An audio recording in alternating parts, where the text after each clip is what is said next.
Hi guys, welcome to Sanagi Sismiken here. இன்னைக்கு நம்ம 20th century boys manga chapter 176ல இருந்து 200 வரைக்கும் பாத்துறலாம். இப்போ ஃப்ரெண்டோட வைரஸ் உலகம் ஃபுல்லா பயங்கரமா ஸ்ப்ரெட் ஆயிட்டு இருக்கும். நிறைய பேர் இதுல இறந்து போறாங்க. அண்ட் இந்த வருஷத்துல இருந்து ஃப்ரெண்ட் அந்த உலகத்தையே கம்ப்ளீட்டா மாத்துவான். அவன் இதுக்கு அப்புறமா 2015 கிடையாது. இதுக்கு அப்புறமா ஃப்ரெண்ட் இயர் 1. இதுக்கு அப்புறமா நம்ம ஒரு இயரையும் ஆட் பண்ணிட்டே போவோம் அப்படின்னு சொல்லிட்டு புது இயர் சிஸ்டமே உலகத்துக்கு இன்ட்ரோடியூஸ் பண்ணிடுவான். அண்ட் இதுக்கு அப்புறமா எல்லாருமே அதை தான் ஃபாலோ பண்ணுவாங்க. ஏன்னா இப்போதைக்கு கிட்டத்தட்ட அந்த வைரஸ் ஸ்ப்ரெட் ஆனதால நிறைய மக்கள் இறந்துருப்பாங்க. நம்மளுக்கு ஆல்ரெடி தெரியும் அந்த வைரஸால 99% வேர்ல்டு பாப்புலேஷன் அழிஞ்சு போவோம் அப்படின்னு சொல்லிட்டு அதே மாதிரியே எக்கச்சக்கமான பேர் இறந்துகிட்டு இருப்பாங்க. பட் ஃப்ரெண்ட் என்ன பண்ணிருப்பான் அப்படின்னா 2015 அப்போ அந்த எக்ஸ்போ நடந்துச்சு இல்லையா, அந்த எக்ஸ்போக்கு வந்தவங்களுக்கு மட்டும் தான் அவன் வேக்சின் ரெடி பண்ணிருப்பான். அதாவது கிட்டத்தட்ட 6,50,000 வேக்சின் மட்டும் தான் ரெடி பண்ணி ஜப்பான் ஃபுல்லா கொடுக்க சொல்லியிருப்பான். ஏன்னா ஃப்ரெண்ட் என்ன சொல்லுவான் அப்படின்னா, என் எக்ஸ்போக்கு வந்தவங்க மட்டும் தான் என்னோட உண்மையான ஃபாலோவர்ஸ், நான் அவங்களுக்கு மட்டும் தான் வேக்சின் ரெடி பண்ணி கொடுக்க முடியும் அப்படின்னு சொல்லிட்டு அவங்களுக்கு மட்டும் ஃப்ரெண்ட் வேக்சின் ரெடி பண்ணி கொடுப்பான். பட் இதை உலக மக்களுக்கு சொல்ல மாட்டான். அவன் என்ன சொல்லுவான் அப்படின்னா, வேக்சின் நம்ம கிட்ட கம்மியா தான் இருக்கு அப்படின்னு சொல்லிட்டு அந்த எக்ஸ்போக்கு வந்தவங்களுக்கு மட்டும் வேக்சின் கொடுத்து அவங்க எல்லாரையுமே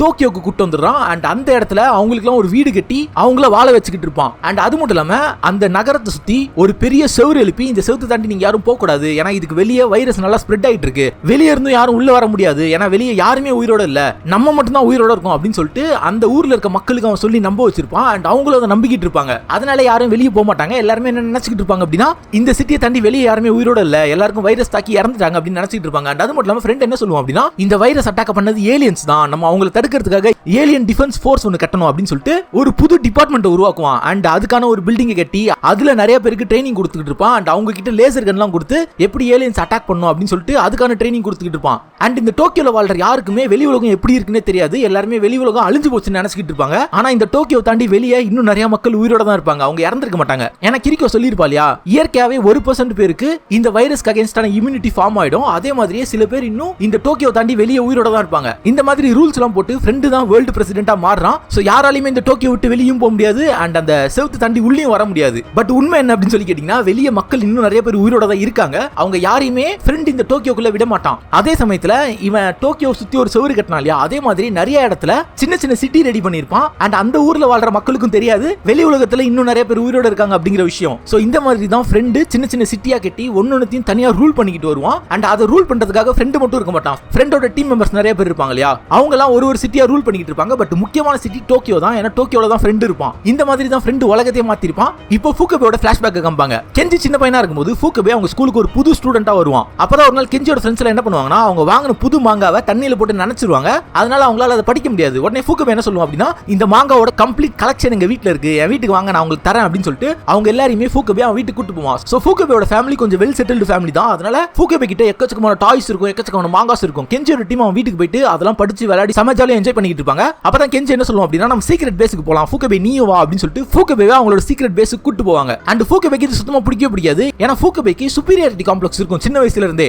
அவன் எப்பவுமே என்ன நினைப்பான் அப்படின்னா, எல்லாருமே என்னதான் புகழணும், என்ன மட்டும் தான் பார்க்கணும், நான் தான் ஸ்பாட்லைட்ல இருக்கணும், ஒரு டீம் இருந்துச்சு அப்படின்னா அதுக்கு நான் தான் லீடரா இருக்கணும் அப்படின்னு சொல்லிட்டு அவனுக்கு சம பெரிய சுப்பீரியாரிட்டி காம்ப்ளெக்ஸ் சின்ன வயசுல இருந்திருக்கும். பட் கெஞ்சி அப்படி இல்லையா, கெஞ்சி ஆட்டோமேட்டிக்காவே லீடரா இருப்பான். கெஞ்சியோட ஃப்ரெண்ட்ஸ் எல்லாம் அவனை லீடரா செலக்ட் பண்ணதுக்கான காரணம் கெஞ்சியோட தைரியம். அது ஃபூகபேக்கு சுத்தமா பிடிக்காது. அதே மாதிரி ஃபூகபே உங்களோட ஹைடோடுக்கு போய் விளையாடிட்டு இருக்கும்போது கெஞ்சியோட டீம்லாம் ஃபூகபே கிட்ட இருந்து அந்த புக் ஆஃப் ப்ராஃபஸியை மறைச்சிருவாங்க. அதை பத்தி ஃபுல்லா சொல்ல மாட்டாங்க. ஏன்னா ஃபூகபே இப்பதான் ஜாயின் பண்ணிருப்பான், அவனுக்கு சொல்லக்கூடாது அப்படின்னு சொல்லிட்டு மறைச்சிருவாங்க சின்ன வயசுல. அது ஃபூகபேக்கு சுத்தமா பிடிக்காது. உடனே ஃபூகபே இந்த புக்ல என்ன இருக்கு நான் படிச்சு ஆகணும் அப்படின்னு சொல்லிட்டு சமவெறியில இருப்பான். அப்பதான் சடோக்கியோ அவங்களோட ஸ்கூலுக்கு வந்து ஜாயின் பண்ணுவான். சடோக்கியோ எப்பவுமே மாஸ்க் போட்டு ஒரு இன்ஃபீரியாரிட்டி காம்ப்ளெக்ஸ் இருக்கிற பையன், அவன் எல்லாருமே போட்டு கலாய்ச்சி பயங்கரமா அடிச்சுக்கிட்டு இருப்பாங்க. அவங்க கூட யாருமே சேர மாட்டாங்க. பட் சடோக்கியோக்கு எப்படியாவது நம்ம கெஞ்சி குரூப்ல சேர்ந்துடணும் அப்படின்னு சொல்லிட்டு ஆசை இருக்கும். ஏன்னா கெஞ்சி டீம் தான் அப்ப கெத்து ஸ்கூல்லயே. பட் எப்பெல்லாம் கெஞ்சி சடோக்கியோவை இன்வைட் பண்றானோ சடோக்கியோ அந்த இடத்த விட்டு ஓடிடுவான். ஏன்னா சடோக்கியோக்கு எப்படி மொத்தம் கிட்ட பேசணும் பழகணும்னு கூட தெரியாது. அதனால எத்தனை தடவை கெஞ்சி கூப்பிட்டாலும் சடோக்கியோ அங்க இருந்து ஓடிக்கிட்டே இருப்பான். அப்பதான் சடோக்கியோக்கும் தெரிய வரும் இந்த மாதிரி புக் ஆஃப் ப்ராஃபஸி அவங்க எழுதிருக்காங்கன்னு. சோ சடோக்கியோ என்ன டிசைட் பண்ணுவான் அப்படின்னா, நம்ம அந்த புக் ஆஃப் ப்ராஃபஸியை படிக்கணும் அப்படின்னு சொல்லிட்டு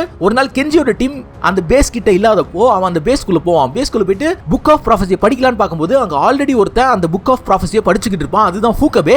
ஃபூகபே சடோக்கியோ பார்த்து என்ன சொல்லுவான் அப்படின்னா, நம்ம ரெண்டு பேரும் இந்த புக்கை படிக்கலாம், ஆனா நான் இங்க வந்து இந்த புக்கை படிக்கிற விஷயத்தை நீ யார்கிட்டயுமே சொல்லக்கூடாது, நீ மட்டும் அப்படி சொல்லாம இருந்தா அப்படின்னா நான் உன்னோட ஃப்ரெண்டா இருக்கேன், நீ என்ன ஃப்ரெண்ட்னு கூப்பிடலாம், உனக்கு இந்த ஸ்கூல்ல ஃப்ரெண்ட் யாருமே இல்லைன்னு எனக்கு தெரியும், நான் மட்டும் உன் கூட ஃப்ரெண்டா இருக்கேன், என்ன சரியா அப்படின்னு சொல்லிட்டு அவன் சடோக்கியோ கிட்ட கேட்பான். அண்ட் சடோக்கியோ அதுக்கு அக்செப்ட் பண்ணிக்கிறான். ஏன்னா சடோக்கியோக்கு ஒரு புது ஃப்ரெண்ட் கிடைச்சிருக்கான் இல்லையா, அதனால சடோக்கியோ ஃபூகபேக்காக என்ன வேணா பண்ண ரெடியா இருப்பான். அப்பத்துல இருந்தா சடோக்கியோ ஃபூகபே கிட்ட சுத்திக்கிட்டு இருப்பான். அதுக்கப்புறமா தான் ஃபூகபே யாமனே கூட ஃப்ரெண்ட் ஆகிறான். ஏன்னா யாமனே வந்து சம ஜீனியஸான ஆளு ஸ்கூல்லயே, அண்ட் அவனோட ஸ்கில் நம்மளுக்கு யூஸ்ஃபுல்லா இருக்கும் அப்படின்னு சொல்லிட்டு அவன் யாமனே கூட ஃப்ரெண்ட் ஆயிடுறான். இப்போ சடோக்கியோ, யாமனே அண்ட் ஃபூகபே மூணு பேரும் ஒரு கேங்கா அந்த ஸ்கூல்ல சுத்திக்கிட்டு இருப்பாங்க. ஃபூகபே என்ன பண்றான் அப்படின்னா, நியூ புக் ஆஃப் ப்ராஃபஸி ஒன்னு ரெடி பண்றான் யாமனேயோட உதவி மூலமா. அண்ட் அதுல கெஞ்சியோட டீம் பிளான் போட்டிருப்பாங்க இல்லையா, அந்த பிளானை இவங்க அப்டேட் பண்ணி எழுதுவாங்க. ஏன்னா எந்தெந்த பிளானை ஒரிஜினலா செயல்படுத்த முடியும் அப்படின்னு சொல்லிட்டு அந்த ஒரு பிளானையுமே அப்டேட் பண்ணிக்கிட்டு இருப்பாங்க. அண்ட் அதுதான் நியூ புக் ஆஃப் ப்ராஃபஸி அப்படின்னு சொல்லி சொல்லுவாங்க. அதை எங்க வைப்பாங்க அப்படின்னு சொல்லி கேட்டீங்கன்னா ஸ்கூல் லைப்ரரியில வச்சு தான் அப்டேட் பண்ணிட்டு இருப்பாங்க. அண்ட் இவங்களோட மீட்டிங் எங்க நடக்கும் அப்படின்னா எப்பவுமே சயின்ஸ் லேப்ல தான் நடக்கும். அதாவது ஃபூகபே, யாமனே அண்ட் சடோக்கியோ 3 பேருமே சயின்ஸ் லேப்ல மீட் பண்ணி இந்த புக்கை வந்து அப்டேட் பண்ணிக்கிட்டே இருப்பாங்க. இப்படிதான் அவங்களோட சைல்ட்ஹுட் போயிட்டு இருக்கும். அப்பதான் 1970ல எக்ஸ்போ நடக்க போகுது அப்படின்னு சொல்லிட்டு எல்லாருக்குமே தெரிய வரும். சோ அந்த டைம் ஸ்கூல்லயும் சம்மர் லீவா இருக்கும். அதனால எல்லாருமே நம்ம அந்த எக்ஸ்போக்கு போலாம் அப்படின்னு சொல்லிட்டு பிளான் பண்ணிக்கிட்டு இருப்பாங்க. அப்பதான் ஃபூகபே எல்லார்கிட்டயும் என்ன சொல்லுவோம் அப்படின்னா, என்னோட சொந்தக்காரங்க வீடு ஒசாகால தான் இருக்கு, நான் அவங்களோட வீட்டுக்கு போயிட்டு அங்க இருந்து நடக்க போற எக்ஸ்போக்கு டெய்லியும் போறேன், 7 நாள் அந்த எக்ஸ்போக்கு போயிட்டு அங்க இருந்து எல்லாத்தையுமே பார்க்க போறேன், அது மட்டும் இல்லாம நான் எக்ஸ்போ மெம்பர் வேற, அதனால எனக்கு ஈஸியா பாஸ் எல்லாம் கிடைச்சிடும் அப்படின்னு சொல்லிட்டு ஃப்ரெண்ட்ஸ் கிட்ட சொல்லி சீன் போட்டுக்கிட்டு இருப்பான். கிளாஸ்ல இருந்த எல்லாரும் இது கேட்டு ஃபூகபே மேல செமையா பொறாமப்படுவாங்க, உனக்கு மட்டும் நல்ல சான்ஸ் கிடைச்சிருக்கு அப்படின்னு சொல்லிட்டு இருப்பாங்க. அதே மாதிரி 1970 அன்னைக்கு அந்த எக்ஸ்போ ஸ்டார்ட் ஆகுது. நிறைய ஸ்டூடண்ட்ஸ் அந்த எக்ஸ்போக்கு போறாங்க. கெஞ்சியோட டீம்ல இருந்து ஒச்சோ, மருவோ, யோஷ் எல்லாரும் போயிருப்பாங்க. பட் கெஞ்சி போயிருக்க மாட்டான், ஏன்னா கெஞ்சியோட ஃபேமிலி இதுக்கு அக்செப்ட் பண்ணிருக்க மாட்டாங்க இல்லையா, அதனால கெஞ்சி எக்ஸ்போக்கு போயிருக்க மாட்டான். இவங்க 3 பேர் போயிருப்பாங்க. அதே மாதிரி யாமனேவோட டீம் எக்ஸ்போக்கு போயிருக்கும். ஏன்னா யாமனேவும் ஒரு எக்ஸ்போ மெம்பரா இருப்பான், அதனால அவனும் ஈஸியா எக்ஸ்போக்கு போயிருப்பான். இப்போ அவங்களோட டவுன்ல கொஞ்சம் ஸ்டூடண்ட்ஸ் மட்டும் தான் இருப்பாங்க. அண்ட் ஃபூகபே எக்ஸ்போக்கு போயிருக்க மாட்டான், ஃபூகபேவும் டவுன்ல தான் இருப்பான். ஏன்னா ஃபூகபேவோட ஃபேமிலி டிசிஷனை மாத்தி இருப்பாங்க, அதனால ஃபூகபேவால அந்த எக்ஸ்போக்கு போயிருக்க முடியாது. இதை தெரிஞ்சவனும் ஃபூகபே சமகாண்டாயிடுவான். ஏன்னா ஆல்ரெடி அவன் ஸ்கூல்ல எல்லார்கிட்டயும் சொல்லிட்டான் இல்லையா, நான் எக்ஸ்போக்கு போறேன், ஒரு வாரம் அங்க போயிட்டு ஃபன் பண்ண போறேன் அப்படின்னு சொல்லிருப்பான் இல்லையா. இப்போ ஃபூகபே எக்ஸ்போக்கு போவாதது மத்த ஸ்டூடண்ட்ஸ்க்கு தெரிஞ்சிச்சு அப்படின்னா அது அவனுக்கு அவமானமா இருக்கும் அப்படின்னு சொல்லிட்டு ஃபூகபே வீட்டை விட்டு வெளியே வர மாட்டான். யாராவது என்ன டவுன்ல பாத்துட்டாங்க அப்படின்னா அவங்க கண்டுபிடிச்சிருவாங்க, நான் எக்ஸ்போக்கு போலன்னு கரெக்டா கண்டுபிடிச்சிருவாங்க, அதனால நான் வெளியே போக மாட்டேன் அப்படின்னு சொல்லிட்டு ஃபூகபே அவனோட வீட்டுக்குள்ளே இருப்பான் அந்த லீவ் ஃபுல்லா. அப்பதான் ஒரு நாள் சடோக்கியோ ஃபூகபேவோட வீட்டுக்கு வருவான். ஃபூகபே சடோக்கியோ கிட்ட என்ன சொல்லுவான் அப்படின்னா, நான் இங்க இருக்கேன்னு யார்கிட்டயும் சொல்லாத, அப்படி மட்டும் நீ வெளியே யார்கிட்டயாவது சொன்ன அப்படின்னா நான் இதுக்கப்புறமா உன்னோட ஃப்ரெண்டா இருக்க மாட்டேன் அப்படிங்கிற மாதிரி சொல்லி மிரட்டிக்கிட்டு இருப்பான். அதுக்கு சடோக்கியோ அக்செப்ட் பண்ணிப்பான். அப்பதான் ஃபூகபே சடோக்கியோட மாஸ்க் கேட்பான். பட் சடோக்கியோ கொடுக்க மாட்டான். உடனே ஃபூகபே என்ன சொல்லுவான் அப்படின்னா, நான் என்ன சொன்னாலும் நீ அதை செய்யணும், என்ன எதிர்த்து கேள்வி கேட்க கூடாது, அப்படி மட்டும் நீ என்ன எதிர்த்து பேசணும் அப்படின்னா நான் உன்னை பேனிஷ் பண்ணிடுவேன், உன்னோட மாஸ்க் எனக்கு கொடு அப்படின்னு சொல்லிட்டு மிரட்டி சடோக்கியோட மாஸ்க் ஃபூகபே வாங்கிப்பான். அண்ட் ஃபூகபே அந்த மாஸ்க் போட்டுட்டு டவுன்குள்ள சுத்திக்கிட்டு இருப்பான். ஏன்னா அந்த மாஸ்க் சடோக்கியோட மாஸ்க் இல்லையா, அதனால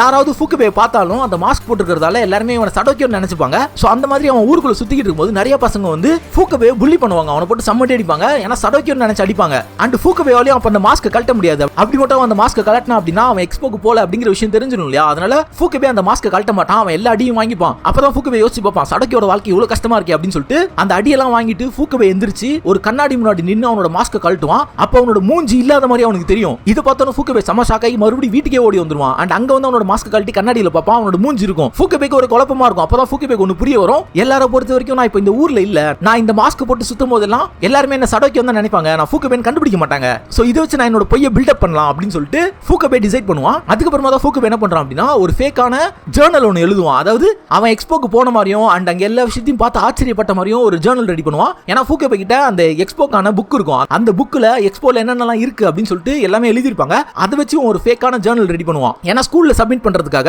பட் ஃபூகபேக்கு இந்த லீவை வேஸ்டா ஸ்பெண்ட் பண்ற மாதிரி இருக்கும். உடனே ஃபூகபே சடோக்கியோ கூப்பிட்டு என்ன கேட்பான் அப்படின்னா, நம்ம ஊர்ல இன்ட்ரெஸ்டிங் என்ன நடந்துகிட்டு இருக்கு அப்படின்னு சொல்லி கேட்பான். அப்போ சடோக்கியோ என்ன சொல்லுவானா, நம்ம ஊர்ல இருக்க அந்த பேய் வீட்ல யாரோ ஒருத்தங்க பேயை பார்த்ததா சொல்லிக்கிட்டு இருக்காங்க, அதை பத்தி தான் நிறைய பேர் பேசிக்கிட்டு இருக்காங்க அப்படின்னு சொல்லிட்டு சடோக்கியோ சொல்லுவான். உடனே ஃபூகபே என்ன சொல்லுவான் அப்படின்னா, நம்ம அப்ப அதை இன்னும் இன்ட்ரெஸ்டிங்கா மாத்தலாம், நம்ம இப்போ உடனே அந்த பேய் வீட்டுக்கு போகணும், அது மட்டும் இல்லாம நீ உங்க வீட்ல இருந்து பெட்ஷீட் எடுத்துட்டு வா அப்படிங்கிற மாதிரி சடோக்கியோ கிட்ட சொல்லுவான். அதே மாதிரி சடோக்கியோ பெட்ஷீட் எடுத்துட்டு வருவான். இவங்க ரெண்டு பேரும் அந்த பேய் வீட்டுக்கு போனதுக்கு அப்புறமா ஃபூகபே என்ன பண்ணுவான் அப்படின்னா அந்த பெட்ஷீட் யூஸ் பண்ணி ஒரு ஹேங்கிங் டால் ரெடி பண்ணுவான். அந்த ஹேங்கிங் டாலை அந்த வீட்டுக்கு நடுவுல தொங்க விடுவான். தொங்க விட்டு என்ன சொல்லுவான் அப்படின்னா, இதுக்கப்புறமா இந்த கேம் ரொம்ப இன்ட்ரெஸ்டிங்கா போவோம் அப்படின்னு சொல்லிட்டு அவங்க ரெண்டு பேரும் அந்த வீட்டை விட்டு கிளம்பி வந்துடுறாங்க. அதுக்கப்புறமா கொஞ்ச நாள் என்ன ஆகுது அப்படின்னு சொல்லி கேட்டீங்கன்னா, அந்த வீட்டுல பேய் இருக்கிறதா ஊர் ஃபுல்லா பேசிக்கிட்டு இருப்பாங்க. ஏன்னா அந்த ஹேங்கிங் டால் இருக்கும் இல்லையா, அதை பார்த்து மக்கள் எல்லாம் பயந்துருப்பாங்க. நைட் அந்த வீட்டுக்கு போகும்போது நிறைய பேர் அங்க யாரோ தொங்கிக்கிட்டு இருக்க மாதிரி அந்த ஹேங்கிங் டாலை பார்த்திருப்பாங்க. அதை பார்த்து அந்த வீட்டுல பேய் இருக்கு அப்படின்னு சொல்லிட்டு எல்லாருமே பேச ஆரம்பிச்சிருப்பாங்க. இந்த நியூஸ் ஃபூகபேக்கு தெரிய வந்தா அவன் ரொம்ப சந்தோஷப்படுவான். அவன் என்ன நினைச்சிட்டு இருப்பான் அப்படின்னா, நம்மளோட பிளான் நல்லாவே செயல்பட்டு இருக்கு, எல்லாருமே அதை பார்த்து பயந்துகிட்டு இருக்காங்க அப்படின்னு சொல்லிட்டு சந்தோஷமா இருப்பான். அண்ட் அதுக்கப்புறமா கெஞ்சியோட டீம் எல்லாருமே அந்த எக்ஸ்போ முடிச்சுட்டு ரிட்டர்ன் வந்துடுறாங்க. அதே மாதிரி கெஞ்சி அவனோட சொந்தக்காரங்க வீட்ல இருந்து ரிட்டர்ன் வந்துருவான். அப்பதான் கெஞ்சியோட டீமுக்கு தெரிய வருது அந்த வீட்ல நிறைய பேர் பேயை பார்த்திருக்காங்க அப்படின்னு சொல்லிட்டு. சோ கெஞ்சியோட டீம் என்ன டிசைட் பண்றாங்க அப்படின்னா, நம்ம இன்னைக்கு நைட் அந்த வீட்டுக்கு போறோம், அங்க போய் நம்ம அந்த பேயை பார்க்கலாம் அப்படின்னு டிசைட் பண்றாங்க.